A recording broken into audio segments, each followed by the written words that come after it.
Lays of Sorrow. The day was wet. The rain fell south. Like jars of strawberry jam, a sound was heard in the old hen house. A beating of a hammer, of stalwart form and visage warm. Two youths were seen within it, splitting up an old tree into perches for their poultry at 100 strokes a minute. The work is done. The hen has taken possession of her nest and eggs, without a thought of eggs and bacon, or I am very much mistaken happy. She turns over each shell, to be sure that's all well, looks into the straw, to see there's no flaw, goes once around the house, half afraid of a mouse, then sinks calmly to rest on the top of her nest. First doubling up each of her legs, time rolled away, and so did every shell, small by degrees and beautifully less, as the large mother, with a powerful spell, forced each in turn its contents to express. But imperfect is expression, some poet said. I don't care who. If you want to know, you must go elsewhere. One fact I can tell, if you're willing to hear.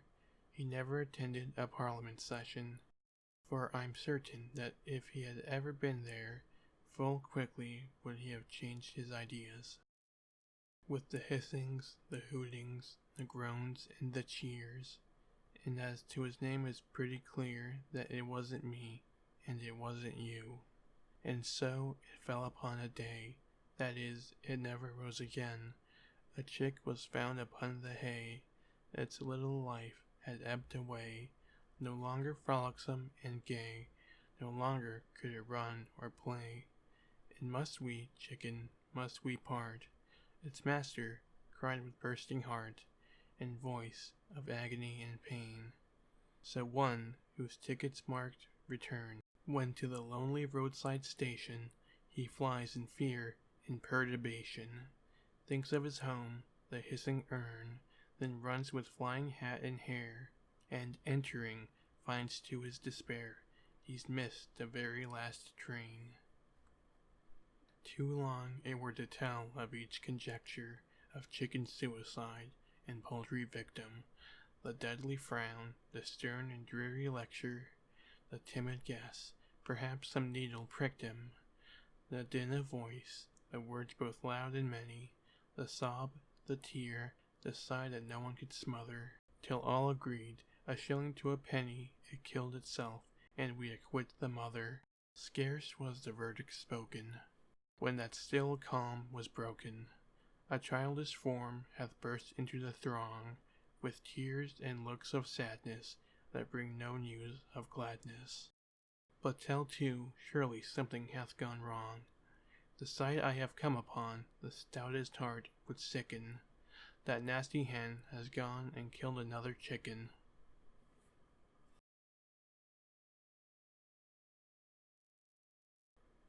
The sea. There are certain things, a spider, a ghost, the income tax, gout, an umbrella for 3, that I hate. But the thing that I hate the most is a thing they call the sea. Pour some salt water over the floor, ugly I'm sure you'll allow it to be. Suppose it extended a mile or more, that's very like the sea. Beat a dog till it howls outright. Cruel, but all very well for a spree. Suppose that one did so day and night, that would be like the sea. I had a vision of nursery maids, tens of thousands passed by me, all leading children with wooden spades, and this was by the sea. Who invented those spades of wood? Who was it cut them out of the tree? None, I think, but an idiot could, or one that loved the sea. It is pleasant and dreamy, no doubt, to float with thoughts as boundless and souls as free. But suppose you are very unwell in a boat. How do you like the sea? There is an insect that people avoid. Whence is derived the verb to flee. Where have you been by it most annoyed? In lodgings by the sea. If you like coffee with sand for dregs, a decided hint of salt in your tea, and a fishy taste in the very eggs, by all means choose the sea. And if, with these dainties to drink and eat, you prefer not a vestige of grass or tree, and a chronic state of wet in your feet, then I recommend the sea. For I have friends who dwell by the coast, pleasant friends they are to me. It is when I am with them I wonder most that anyone likes the sea. They take me a walk, though tired and stiff, to climb the heights I madly agree, and after a tumble or so from the cliff, they kindly suggest the sea. I try the rocks, and I think it cool that they laugh with such an excess of glee, as I happily slip into every pool that skirts the cold, cold sea. The White Knight's Song. I'll tell thee everything I can, there's little to relate. I saw an aged man, a-sitting on a gate. Who are you, aged man? I said, and how is it you live? And his answer trickled through my head, like water through a sieve. He said, I look for butterflies that sleep among the wheat. I make them into mutton pies, and sell them in the street. I sell them unto men, he said, who sail on stormy seas, and that's the way I get my bread, a trifle, if you please. But I was thinking of a plan to dye one's whiskers green, and always use so large a fan that it could not be seen. So having no reply to give to what the old man said, I cried, Come, tell me how you live, and thumped him on the head. His accent mild took up the tale. He said, I go my ways, and when I find a mountain rill, I set it in a blaze, and thence they make a stuff they call Roland's Macassar oil, yet 2d. halfpenny is all they give me for my toil. But I was thinking of a way to feed oneself on batter, and so go on from day to day, getting a little fatter. I shook him well from side to side, until his face was blue. Come, tell me how you live, I cried, and what it is you do. He said, I hunt for haddocks' eyes among the heather bright, and work them into waistcoat buttons in the silent night. And these I do not sell for gold, or coin of silvery shine, but for a copper halfpenny, and that will purchase 9. I sometimes dig for buttered rolls, or set limed twigs for crabs. I sometimes search the grassy knolls for wheels of handsome cabs. And that's the way, he gave a wink, by which I get my wealth, and very gladly I will drink your honor's noble health. I heard him then, for I had just completed my design, to keep the Menai Bridge from rust, by boiling it in wine. I thanked him much for telling me the way he got his wealth, but chiefly for his wish that he might drink my noble health. And now, if e'er by chance I put my fingers into glue, or madly squeeze a right-hand foot into a left-hand shoe, or if I drop upon my toe a very heavy weight, I weep, for it reminds me so of that old man I used to know, whose look was mild, whose speech was slow, whose hair was whiter than snow, whose face was very like a crow, with eyes like cinders all aglow, who seemed distracted with his woe, who rocked his body to and fro, and muttered mumblingly and low, as if his mouth were full of dough, who snorted like a buffalo, that summer evening long ago, a-sitting on a gate.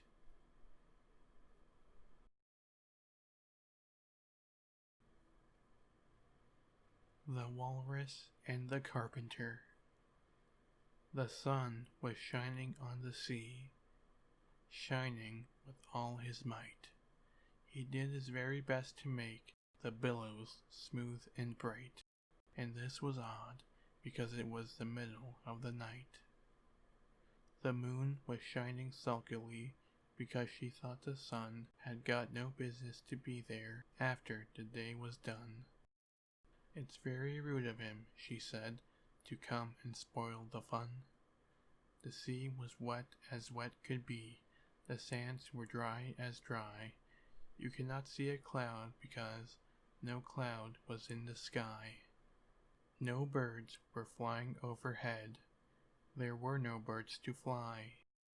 The Walrus and the Carpenter were walking close at hand. They wept like anything to see such quantities of sand. If this were only cleared away, they said, it would be grand. If 7 maids with 7 mops swept it for half a year, do you suppose, the Walrus said, that they could get it clear? "I doubt it," said the Carpenter, and shed a bitter tear. "O oysters, come and walk with us," the Walrus did beseech, "a pleasant walk, a pleasant talk, along the briny beach. We cannot do with more than 4, to give a hand to each." The eldest oyster looked at him, but never a word he said. The eldest oyster winked his eye, and shook his heavy head, meaning to say he did not choose to leave the oyster bed. But 4 young oysters hurried up, all eager for the treat. Their coats were brushed, their faces washed, their shoes were clean and neat, and this was odd, because they hadn't any feet.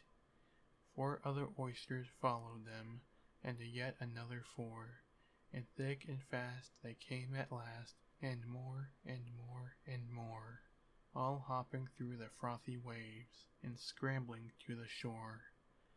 The Walrus and the Carpenter walked on a mile or so, and then they rested on a rock conveniently low, and all the little oysters stood and waited in a row. "The time has come," the Walrus said, "to talk of many things, of shoes and ships and sealing wax, of cabbages and kings, and why the sea is boiling hot, and whether pigs have wings." "But wait a bit," the oysters cried, "before we have our chat, for some of us are out of breath, and all of us are fat." "No hurry," said the Carpenter, "they thanked him much for that." "A loaf of bread," the Walrus said, "is what we chiefly need. Pepper and vinegar besides are very good indeed. Now if you're ready, oysters dear, we can begin to feed." "But not on us," the oysters cried, turning a little blue. "After such kindness, that would be a dismal thing to do." "The night is fine," the Walrus said.